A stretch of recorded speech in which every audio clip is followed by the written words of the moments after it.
দেশের অর্থনীতি যখন চাপে থাকে, সাধারণ মানুষের মনে একটি প্রশ্ন প্রায়ই উকি দেয়, সরকারের হাতে তো টাকা ছাপানোর মেশিন আছেই, তবে কেন পর্যাপ্ত টাকা ছাপিয়ে দারিদ্র্য দূর করা হচ্ছে না?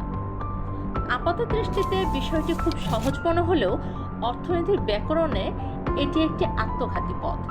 অতিরিক্ত টাকা ছাপানো কোনো সমাধান তো নয়ই, বরং এটি মুদ্রাস্ফীতির এমন এক দুষ্ট চক্র তৈরি করে যা সাধারণ মানুষের জীবনকে আরও দুর্বিষহ করে তোলে। টাকা নিজে কোনো সম্পদ নয়, এটি কেবল সম্পদ বিনিময়ের একটি মাধ্যম। ধরুন, বাজারে পণ্যের পরিমাণ একই আছে, কিন্তু মানুষের হাতে হঠাৎ অনেক টাকা চলে এলো। তখন সবাই মিলে ওই সীমিত পণ্যই কিনতে চাইবে। ফলাফল, পণ্যের দাম হু হু করে বেড়ে যাবে। বিষয়টা অনেকটা দুধে পানি মেশানোর মতো। পরিমাণ বাড়ে ঠিকই, কিন্তু তার ঘনত্ব আর পুষ্টিগুণ কমে যায়। বাংলাদেশ একটি আমদানি নির্ভর দেশ। যখন দেশে অতিরিক্ত টাকা ছাপানো হয়, তখন আন্তর্জাতিক বাজারে ডলারের বিপরীতে আমাদের টাকার মান কমে যায়। ফলে জ্বালানি তেল এবং নিত্যপণ্যের দাম বেড়ে যায়, যার পুরো চাপ পড়ে সাধারণ ভোক্তার ঘাড়ে।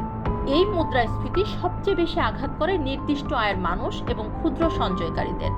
আপনার তিল তিল করে জমানো টাকার ক্রয় ক্ষমতা তখন কমে যায়, অর্থাৎ আপনার সঞ্চয় পরোক্ষভাবে মূল্যহীন হয়ে পড়ে। তাহলে উত্তরণের পথ কি?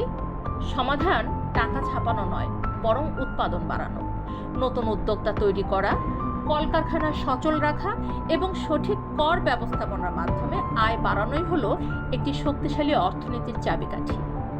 ইতিহাস বলে, জিম্বাবুয়ে এবং ভেনেজুয়েলা যখনই এই ভুল পথে হেঁটেছে, তাদের অর্থনীতি ধ্বংস হয়ে গেছে। তাই সাময়িক স্বস্তি নয়, প্রয়োজন দীর্ঘমেয়াদী ও টেকসই পরিকল্পনা।